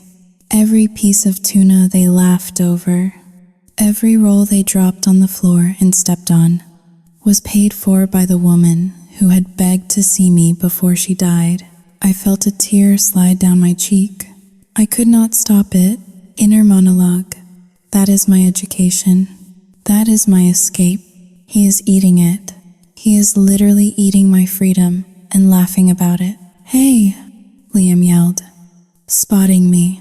Harper, come serve the sushi and make sure Brad gets the good stuff. I walked forward. My legs felt like they were moving through water. I approached the table. Liam grabbed a piece of sashimi and held it up. Open up, he said, taunting me. You look hungry. Oh wait, you cannot afford this. This is for premium members only. He popped the fish into his mouth and chewed loudly, smirking at me. Just kidding, he said with a full mouth. You can have the rice. He threw a ball of sticky white rice at me. It hit my chest and stuck to the black fabric of the maid's uniform. The room went silent for a second. Then, Brad laughed. Then a girl giggled. And then, the whole room erupted. I stood there, the rice clinging to my dress like a badge of shame. I looked at Liam. I looked at the credit card sitting on the table. And in that moment, the tragedy was complete. The Harper who believed in fairness. The Harper who thought that if she just worked hard enough, she would be accepted, finally died. She withered away right there on the living room floor, amidst the smell of raw fish and expensive cologne. I did not run. I did not scream. I reached up and brushed the rice off my dress. Is there anything else? Sir, I asked. My voice was dead, flat, devoid of any emotion whatsoever. Liam looked disappointed. He wanted tears. He wanted a tantrum. My hollowness confused him. No, he muttered, turning away. Just clean up the trash. Yes, sir, I said. I picked up the trash bag. I walked around the room, collecting the debris of their joy. But as I bent down to pick up a napkin near the sushi boat, I did something else. I placed my phone on the table, screen down, camera lens facing the credit card and the receipt the delivery guy had left. I pretended to wipe a spill. Click. I got a clear image of the receipt. Paid by Eleanor Vance Trust / custodian Robert Miller. I picked up my phone and slipped it back into my pocket. I spent the rest of the night cleaning. I scrubbed vomit from the bathroom tiles. I swept broken glass from the patio. I watched them celebrate their golden lives while I faded into the wallpaper. When the party ended at 2 a.m. and the last car had driven away, Liam collapsed on the sofa, wasted and happy. "You did good, Harper," he slurred, eyes closed. "Maybe I will not send the photo yet." I stood over him. He looked so peaceful, so innocent. I looked at the recorder taped behind the television. It had captured everything: the bullying, the credit card, the humiliation. I walked upstairs to my room. I took off the maid's dress and threw it in the trash. I showered, scrubbing my skin until it hurt, trying to get the feeling of the rice off my chest. I lay in bed, staring at the ceiling. I was not sad anymore. Sadness is for people who have hope. I had no hope for this family. I only had a date: Tuesday, my 18th birthday, the day of the reckoning. Inner monologue: sleep well, Liam. Enjoy the sushi, because that was the last meal you will ever eat at my expense. You wanted a servant? You got one, but you forgot the most important rule of history. Brother, the servants always eventually burn the castle down. Tuesday arrived with the silence of a held breath. It was November 25th, my 18th birthday. In the eyes of the state of Connecticut, I was no longer a child. I was a legal adult. I was free, but freedom in the Miller household was a commodity that had to be purchased, and the price was my soul. The morning began not with a cake, but with a summons. Robert called me into the study at 8 a.m. He sat behind his desk, flanked by Linda and a man I recognized as their family attorney, a weasel of a man named Mr. Henderson. On the desk sat a single document. It was thick, bound in blue paper. "Happy birthday, Harper," Robert said. His voice was smooth, lacking any genuine warmth. "Today is a big day. You are an adult." "Thank you," I said. I stood with my hands clasped behind my back. I was wearing a simple white dress I had bought from a thrift store weeks ago. It was modest, unassuming, the uniform of the obedient daughter. "As we discussed," Linda said, her fingers drumming nervously on the leather arm of her chair, "there are administrative matters to handle. Since you are 18, the court requires a transition of the trust fund management." Mr. Henderson pushed the document toward me. "This is a voluntary extension of conservatorship and management agreement," he explained, his voice oily. "It simply states that, given your Sauting Howling, 2# is greater than lack of financial experience. Sauting Howling, 2# is greater than you are appointing your parents to continue managing the assets on your behalf until you are 25. It is standard procedure." I looked at the document. It was a death sentence for my future. If I signed this, I was giving them permission to drain the rest of the money. I was giving them 7 more years to erase Eleanor Vance completely. "And if I do not sign?" I asked softly. Robert's face hardened. The mask slipped. "Then we have a problem, Harper. We have that police report regarding the stolen earrings. We have statements from your teachers about your erratic behavior. If you do not sign this voluntary agreement, we will be forced to file a petition for an involuntary conservatorship based on mental instability." and we will press charges for the theft. Inner monologue. There it is. The gun on the table. They are not asking me. They are mugging me. They are holding my freedom hostage against my inheritance. They think I am cornered. They think the girl in the white dress is trembling with fear. They do not know that the girl in the white dress is wearing a wire. I understand. I said. I looked down at the pen. Saotsing Haling. 2 hash is greater than I do not want to go to jail. I do not want to be labeled crazy. Smart girl, Robert said, relaxing. He uncapped the pen and held it out to me, but not here. I said. I pushed the pen away gently. Tonight, at the party, Robert frowned. Why tonight? Because, I said, looking up at him with wide, pleading eyes. I want to show everyone that I am grateful. I want to sign it in front of the guests. I want to make a speech thanking you for everything you have done. I want to clear the air so people stop looking at me like I am a charity case. Please, let me give you that moment. Robert and Linda exchanged a look. I saw the greed in their eyes. They loved public adoration more than anything. The idea of their rebellious, troubled daughter publicly submitting to them, praising their generosity in front of their wealthy friends. Saotsing Haling. 2 hash is greater than it was too intoxicating to resist. Fine, Robert said, putting the pen down. Tonight, after Liam's speech. But if you try anything, Harper, Saotsing Haling. 2 hash is greater than if you hesitate for even a second. Saotsing Haling. 2 hash is greater than the police are on speed dial. I will not hesitate. I promised. I am ready to end this. The party began at sunset. It was an extravagant affair, ostensibly to celebrate Liam's early acceptance into the state university, a feat achieved through a hefty donation rather than academic merit, and my birthday was tacked on as an afterthought. A massive white tent had been erected in the backyard. Chandeliers hung from the canvas ceiling.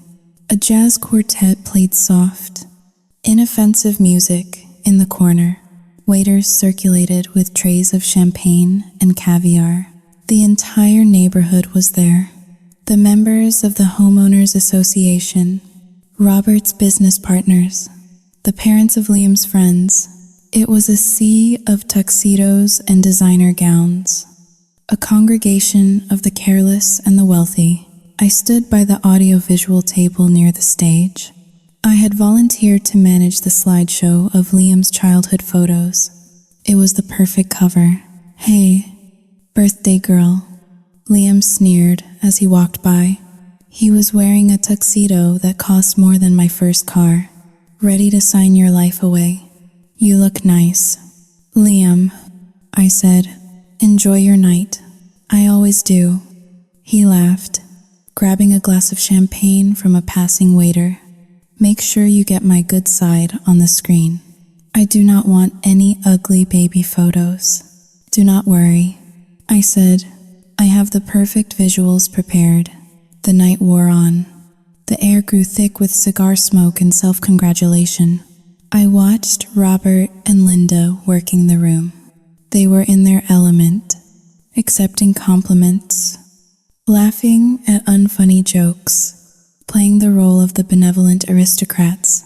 They looked at me occasionally, checking to make sure I was still standing by the stage.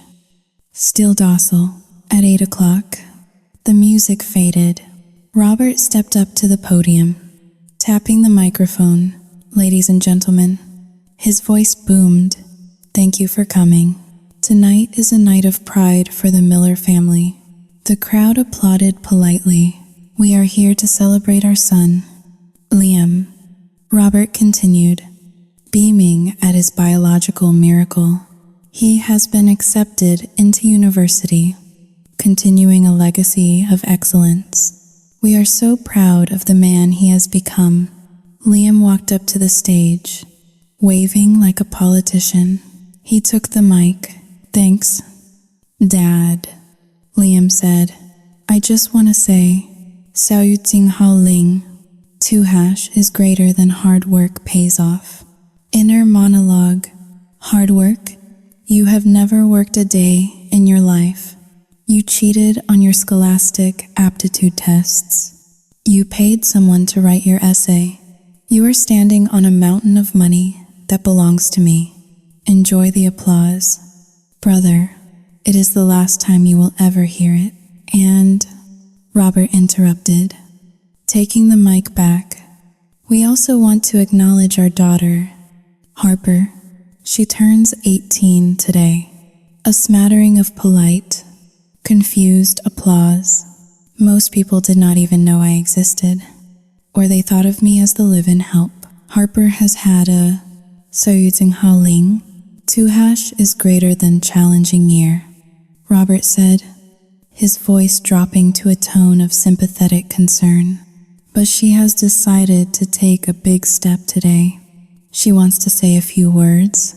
Robert beckoned me to the stage. I took a deep breath. My heart was hammering against my ribs. A frantic, rhythmic thudding. This was it. The point of no return. I walked up the stairs. The spotlight hit me, blindingly bright. I could see the silhouette of the crowd, the glint of jewelry in the darkness. I stood at the podium. Robert handed me the microphone. He placed the blue folder on the podium, open to the signature page. He placed the pen next to it. "Go ahead, honey," Linda whispered from the side, her eyes warning me. I looked out at the crowd. I saw Mr. Henderson, the lawyer, nodding encouragingly. I saw Liam smirking in the front row. "Good evening," I said. My voice was clear. It did not shake. "My parents, Xiao Yu Jing Hao Ling, Dois Cardinal, Mir Ki Robert and Linda. Xiao Yu Jing Hao Ling, 2# is greater than they have taught me a lot about the value of money. They have taught me that family is an investment." Robert nodded, smiling. He thought this was the beginning of the apology. "They told me that tonight I need to sign this paper."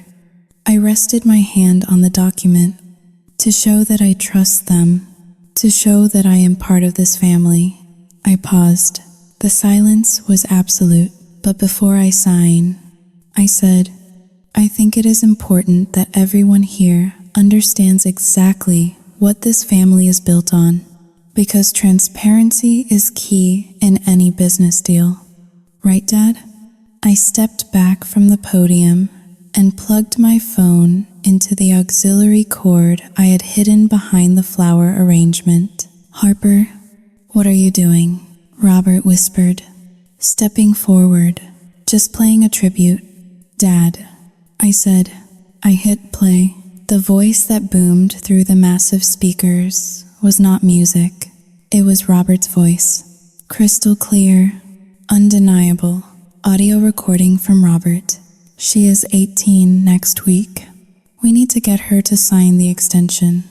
If she gets access to that account, she will see we drained the $75,000 for the renovation." Gasps rippled through the crowd. Robert froze. His face went drained of all color. Audio recording from Linda.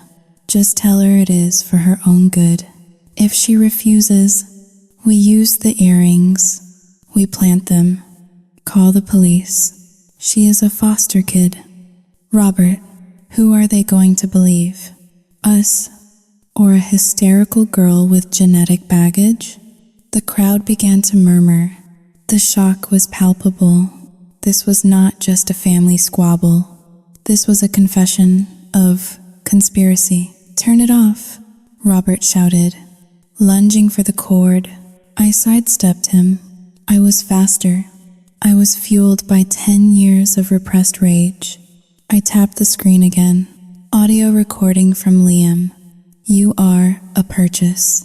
Harper, Mom and Dad paid off your junkie parents to buy a placeholder. And now I am eating sushi on your grandmother's credit card.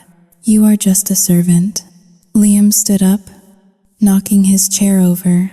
That is fake. She edited that. Is this fake too? I asked into the microphone. I hit the button for the projector, the massive screen behind me, intended to show Liam's baby pictures. Lit up, but it was not a photo of Liam. It was a bank statement.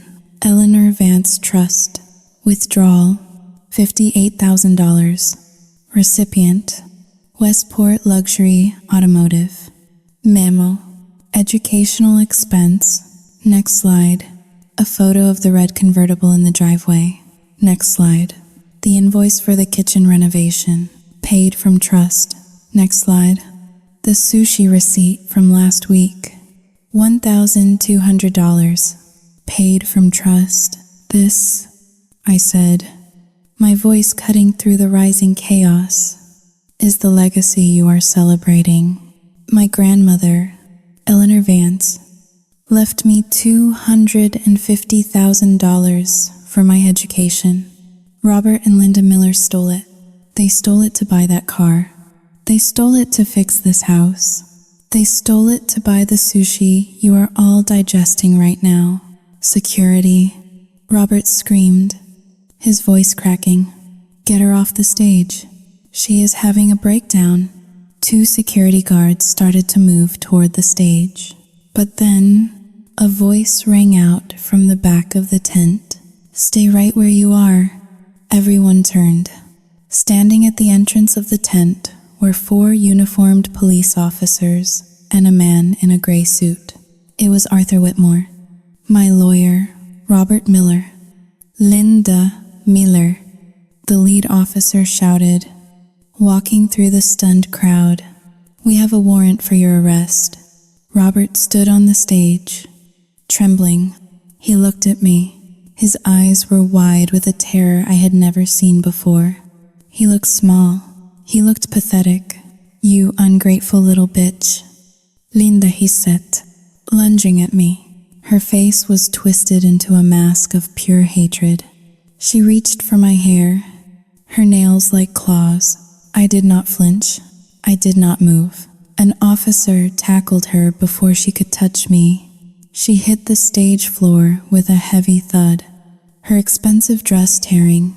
Get off me, she shrieked. Do you know who I am? I am Linda Miller. She is lying. She is crazy. You have the right to remain silent, the officer said, pulling her hands behind her back. The click of the handcuffs echoed through the microphone, amplifying the sound of their downfall. Robert raised his hands in surrender, sweat pouring down his face. He tried to maintain his dignity, but it was gone. He was just a thief in a tuxedo. I looked down at Liam. He was standing alone in the crowd. His friends had backed away from him, creating a circle of isolation. He looked at his parents being cuffed. Then he looked at me. You ruined everything, he mouthed. Tears were streaming down his face. Not tears of remorse, but tears of a spoiled child whose toy had been broken. I leaned into the microphone one last time. I did not ruin anything, I said, my voice echoing over the silent, horrified crowd. I just balanced the ledger. I unplugged my phone. I picked up the blue document, the voluntary extension, and ripped it in half. Then I ripped it again. I let the pieces flutter to the stage floor like confetti. Happy birthday to me, I whispered. I walked off the stage. Stepping over the pieces of paper, I walked past Robert, who was being read his rights. I walked past Linda, who was screaming obscenities. I walked past the stunned guests who parted from me like the Red Sea. I walked straight to Mr. Whitmore. Did you get it all? I asked. Every second, he said, holding up his own recording device. And the police have seized the computers inside. It is over. Harper. I looked back at the stage. The party was over. The illusion was shattered.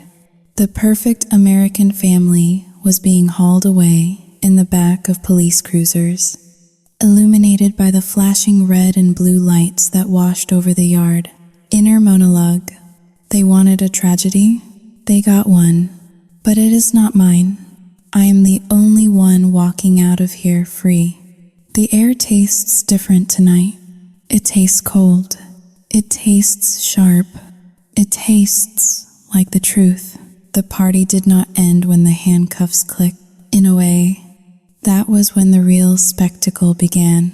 The flashing lights of the police cruisers painted the manicured lawn in violent strokes of red and blue. It was a surreal strobe effect against the white tent and the crystal chandeliers. The guests, who moments ago were sipping champagne and discussing their summer homes, were now clustered in groups, whispering frantically, holding their phones up to record the demise of their friends. Robert was shoved into the back of a cruiser, his head pushed down by an officer's hand, a gesture of domination that he had inflicted on me metaphorically for years. Linda was less compliant. She was screaming, her mascara running in black streaks down her face, yelling that she would sue the police department, the city, and me. This is a mistake, she shrieked as the door slammed shut. My husband knows the mayor, but the mayor was standing 20 feet away, holding a crab cake, looking pointedly in the other direction. That is the thing about the elite. In towns like Westport, they are a pack. They protect their own until the scent of blood is in the water. Then, they devour the wounded to distance themselves from the scandal. I stood by Mr. Whitmore's car, watching it all. I felt detached, like I was watching a movie I had already seen. We need to go, Mr. Whitmore said, placing a hand on my shoulder. The press will be here any minute. The police scanners pick up everything. What about Liam? I asked. I looked across the lawn. Liam was sitting on the edge of the fountain, his head in his hands. He was alone. His friends, Brad, the girls who had laughed at me, the entourage he had bought with sushi, had vanished. They had scattered like cockroaches when the lights turned on. An officer was talking to him. Liam looked up, his face pale and wet with tears. He pointed at me. He was shouting something, but the wind carried it away. Child Protective Services has been notified, Mr. Whitmore said. Since both guardians are in custody and he is a minor, he will be placed in emergency care until a relative can be found. He has no relatives, I said quietly. Just like me, he is not your responsibility anymore. Harper, Mr. Whitmore said firmly, get in the car. I got in. As we pulled away, I watched Liam being led toward a separate police car. He did not look like a prince anymore. He looked like a scared little boy who had just realized the world does not actually revolve around him. The next morning, the fallout was nuclear. I woke up in a guest room at Mr. Whitmore's house in Boston. It was quiet, safe, and smelled of lemon polish. But when I turned on my phone, the world was screaming. The video of my speech had gone viral. Someone at the party had live streamed it. It was everywhere. Twitter, TikTok, YouTube. Hashtag Westport Scandal was trending. Hashtag Justice for Harper was trending. I clicked on a news article from a major outlet. The headline read, Wealthy couple arrested at son's party. Daughter exposes $1 million embezzlement scheme. The article detailed everything. The police had released a statement confirming the charges. Grand larceny, fraud, embezzlement, and conspiracy. They had found the safes. They had found the cooked books. They had found the letters from Eleanor Vance hidden in Robert's desk. But the comments, Ho Ling. 2# is greater than the comments were, a different kind of violence. Those parents are monsters. Rot in hell. The son is just as bad. Did you see him eating the sushi? Disgusting. The girl is a hero. I would have burned the house down. But then there were the others. She ruined her family for money. Cold. Why did she wait until the party? She wanted the attention. Attention seeker. Ungrateful brat. They adopted her, and this is how she repays them? I put the phone down. My hands were shaking. I had won. Had I not? I had exposed the truth. But reading the words of strangers dissecting my trauma felt like being flayed alive. They did not see the years of silence. They did not see the emotional starvation. They just saw a dramatic video and made their judgments. Do not read the comments. Mr. Whitmore said, walking into the kitchen with 2 cups of coffee. The court of public opinion is a kangaroo court. It does not matter. It matters. I said, everyone knows who I am now. I am the girl who sent her parents to prison. You are the victim who stood up for herself. He corrected. And now, we have work to do. We spent the day dealing with the legal aftermath. The assets of the Miller family were frozen. The house was seized as part of the investigation into financial fraud. The red convertible, Liam's pride and joy, was impounded as evidence of the misuse of funds. Then came the news about the school. I received an email from the principal of Westport High. Due to the disruptive nature of recent events and the media circus camped outside the school gates, I was advised to finish my senior year remotely. They are expelling me? I asked, staring at the screen. They are protecting their reputation, Mr. Whitmore said, reading over my shoulder. They do not want news vans on their campus. It is cowardly, but legal. And Liam? Liam has been suspended indefinitely, Mr. Whitmore said. And Ho Ling, 2# is greater than I received a call from the university admissions office. His acceptance has been rescinded. Rescinded? The donation Robert made. Ho Ling, 2# is greater than it was flagged as suspicious during the asset freeze. The university is distancing itself. Liam lost his spot. I felt a strange pang in my chest. Not guilt, exactly, but a heavy, dull ache. Liam had been a monster to me. Yes, but he was also a product of Robert and Linda's creation. They had built him up on a foundation of lies, and I had just kicked out the support beams. He was falling, and he had no idea how to land. That afternoon, I had to go back to the house one last time to collect my things. The police escorted me. The house was wrapped in yellow crime scene tape. It looked like a corpse. I walked into my room. It felt small. I packed my clothes into a suitcase. I took my books. I took the few photos I had of myself before the adoption. Grainy Polaroids from the orphanage. As I walked down the hall, I passed Liam's room. The door was open. It was a mess. Clothes everywhere. Trophies on the shelf. The smell of his cologne still hung in the air. I saw something on his desk. It was the advanced placement history essay I had written for him. It was graded A-. He had not even thanked me. I walked downstairs. The living room was still littered with the debris of the party. Deflated balloons, empty champagne glasses. The sushi boat was still on the table, the fish turning gray and smelling of rot. It was the perfect metaphor for their life. Shiny on the outside, rotting on the inside. I walked out the front door. A crowd of reporters was waiting at the end of the driveway, held back by the police line. Cameras flashed as soon as I appeared. Microphones were thrust in my direction. Harper, do you have a comment? How do you feel about your parents facing 20 years? Did you plan this from the beginning? I put on my sunglasses. I did not stop. I did not speak. Inner monologue. They want a soundbite. They want me to cry or to gloat. They want to consume my tragedy, just like Liam consumed my inheritance. But I am done feeding them. I am done feeding everyone. I got into Mr. Whitmore's car.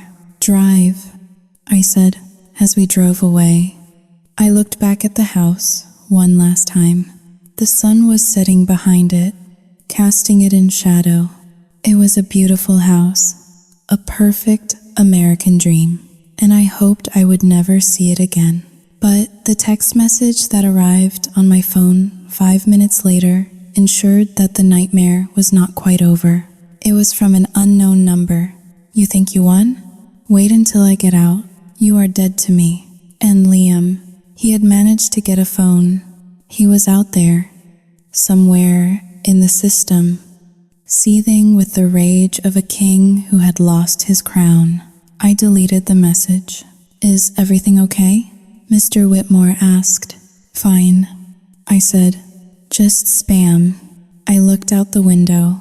The trees were bare, their skeletal branches scratching at the gray sky. Winter was coming, but for the first time in my life, I was not afraid of the cold. I had survived the fire. I could survive the frost. 6 months later, the snow had melted, leaving behind the brown, muddy slush of early spring. It was an ugly season, neither dead nor alive, caught in a suspended state of transition. Just like me, I sat in the back of the courtroom, my hands folded in my lap. The wood of the bench was hard and unforgiving. The air smelled of floor wax and stale anxiety. Robert and Linda sat at the defendant's table. They looked smaller than I remembered. The prison jumpsuits, drab orange, hung loosely on their frames. Robert's hair, once perfectly dyed and coiffed, was gray at the roots and thinning. Linda looked haggard, her face stripped of makeup, revealing the deep lines of bitterness etched around her mouth. They did not look like the titans of Westport anymore. They looked like what they were, two middle-aged criminals who had gotten caught. The judge, a stern woman with glasses perched on the end of her nose, read the sentencing. Robert Miller and Linda Miller, you have been found guilty of grand larceny, fraud, embezzlement, and conspiracy to commit fraud. Your actions were not only illegal but morally reprehensible. You took advantage of a minor in your care, a child you swore to protect, to fund a lavish lifestyle you could not afford. Robert stared straight ahead, his jaw clenched. Linda was weeping silently, her shoulders shaking. It was a performance. I knew. She was hoping for leniency. She was hoping the judge would see a mother, not a monster. I hereby sentence you both to 15 years in federal prison, the judge declared, banging the gavel. With a mandatory restitution of $212,000 to the victim, Harper Vance, not Miller. I had legally changed my name back the week I turned 18. The sound of the gavel was final. It echoed in the high-ceilinged room. 15 years. I watched as the bailiffs pulled them to their feet. Linda turned to look at the gallery. Her eyes scanned the room until they found me. I expected hate. I expected anger. But what I saw was worse. It was emptiness. Her eyes were vacant, like the windows of an abandoned house. She looked at me, and she did not see me. She just saw the instrument of her destruction. Robert did not turn around. He walked out with his head down, a broken man. I walked out of the courthouse alone. Mr. Whitmore had offered to come, but I told him I needed to do this by myself. I needed to see it end without a buffer. Outside, the press was gone. The story was old news. The world had moved on to the next scandal. The next viral video. I was forgotten. Just another footnote in the archives of true crime. I got into my car. Not a Mercedes. Not a BMW. A used Honda Civic I had bought with the first disbursement of the recovered funds. It was gray, reliable, and completely unremarkable. It was perfect. I drove to the cemetery on the outskirts of Boston. It took me a while to find the grave. It was in the older section, under a large oak tree that was just starting to bud. The headstone was simple granite, weathered by time. Eleanor Vance, beloved mother and grandmother. I stood there for a long time. I had brought flowers, white lilies, but now that I was here, holding them felt stupid. Flowers were for the living. Flowers were for apologies. I got it back. I whispered to the stone. Most of it. Anyway, the restitution order was a victory on paper, but the reality was bleaker. Robert and Linda were bankrupt. The house had been sold to pay off the mortgage and legal fees. The car had been auctioned. After the lawyers took their cut and the debts were settled, I recovered about $150,000. It was a lot of money. It was enough for college. It was enough to start over. But it was not $250,000, and it certainly was not a childhood. I sat down on the grass, ignoring the dampness seeping into my jeans. I wish I had met you, I said. I wish I had known you were fighting for me. I thought about the letters I had found on Robert's computer, the desperation in her words. I just want to see her eyes. I closed my eyes and tried to imagine her. Did she look like me? Did I have her smile? Did she like to read in the quiet of the morning like I did? I would never know. That was the real theft. They had stolen my history. Money can be earned back, but time is gone forever. My phone buzzed in my pocket. It was an email notification from the University of Chicago. Dear Miss Vance, congratulations. We are pleased to offer you admission to the class of Saoitsinghao Artsinghao Tayu. I stared at the screen. I had applied quietly, using my new name, using essays that did not mention the scandal. I wanted to be accepted for my brain, not my tragedy. I should have felt elated. I should have jumped up and down. Instead, I felt a profound, hollow exhaustion. I was going to college. I was leaving Westport. I was free. But as I drove back to the small apartment I was renting, I passed a park. I saw a father pushing his daughter on a swing. She was laughing, her head thrown back, trusting him completely to catch her if she fell. I pulled over. I gripped the steering wheel until my knuckles turned white. I would never have that. I had won the war, but I had lost the ability to trust. I looked at that little girl, and I did not feel joy for her. I felt fear. I wondered when her father would let her down. I wondered when the transaction would end. I was 18 years old, and I felt ancient.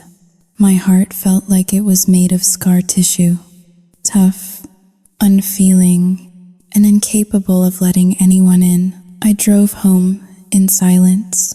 I packed the last of my boxes. I was leaving for Chicago in the morning. I was Harper Vance. I was rich. I was smart. I was successful.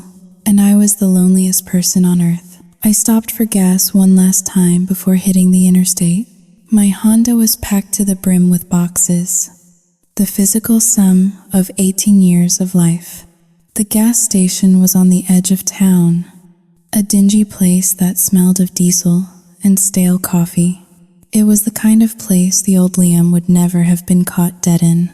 I walked into the convenience store to buy a bottle of water. The bell above the door chimed, a cheerful sound that clashed with the grime on the floor tiles. I walked to the cooler, grabbed a water, and approached the counter. The clerk was standing with his back to me, stocking cigarettes on the shelf. He wore a stained blue polo shirt that was 2 sizes too big. "Excuse me," I said. The clerk turned around. It was Liam. He looked older. The baby fat was gone from his cheeks, replaced by a gaunt, hollow look. His hair, once styled with expensive gel, was overgrown and greasy. He had a name tag pinned crookedly to his chest. He froze when he saw me. His eyes widened, shifting from my face to the car keys in my hand. "Harper," he breathed. I stood there, waiting for the surge of emotion. I waited for the anger, the pity, or even the satisfaction of seeing the Prince of Westport reduced to a minimum wage cashier. But I felt nothing. It was as if I was looking at a stranger. "You are leaving," he said. It was not a question.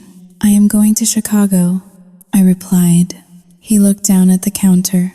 His hands were rough, the nails bitten down to the quick. "I have to work double shifts to pay for a room in a boarding house," he muttered, his voice thick with bitterness.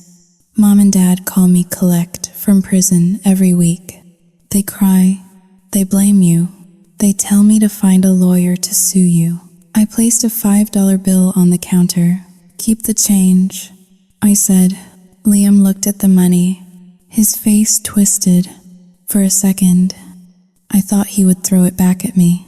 I thought he would scream that he did not need my charity, but he did not. He reached out and took the bill. He slid it into his pocket. "You are a monster," he whispered. "You took everything." I looked him dead in the eye. "I took what was mine. Liam, you just happened to be standing in the way." I turned and walked out of the store. I did not look back. I did not care if he watched me go. He was a ghost to me now, a relic of a life I had already shed. As I merged onto the highway, watching the skyline of Westport fade in my rearview mirror, my phone buzzed. It was an email from a private investigator I had hired a week ago. Subject: Sarah and David Vance. I opened it. The investigator had found my biological parents. They were living in a trailer park in Ohio. They had heard about the scandal. They had heard about the money I recovered. They wanted to reconnect. They wanted to be a family again. I laughed. It was a cold, sharp sound that frightened me a little. They did not want a daughter. They wanted a payday. I pulled over at the next rest stop. I took out a piece of paper and a pen. I wrote a check. It was for $10,000. In the memo line, I wrote 2 words: "Stay away." I put the check in an envelope, along with a legal document my lawyer had drafted, a non-disclosure agreement and a permanent restraining order. If they cashed the check, they agreed never to contact me again. I knew they would cash it. They were the people who sold me for a settlement 10 years ago. They would sell me again for $10,000. I dropped the envelope in the mailbox. I got back into my car and stared at my reflection in the mirror. My eyes were the same icy blue as Linda's. My jaw was set in the same stubborn line as Robert's. I had hated them for so long. I had despised their coldness, their transactional view of love, their ruthlessness. But as I drove toward Chicago, toward my bright and lonely future, I realized the terrifying truth. I had beaten them because I was exactly like them. They had not just stolen my money, they had stolen my softness. They had raised me in their image, carved me out of ice and ambition. I was not the victim anymore. I was Robert Miller's masterpiece. I turned up the radio to drown out the silence. The road ahead was long and open. I had my freedom. I had my money. I had my justice. But as the miles rolled by, I could not help but wonder if the price of admission to this new life was my own humanity. I kept driving. I did not cry. I never cried anymore.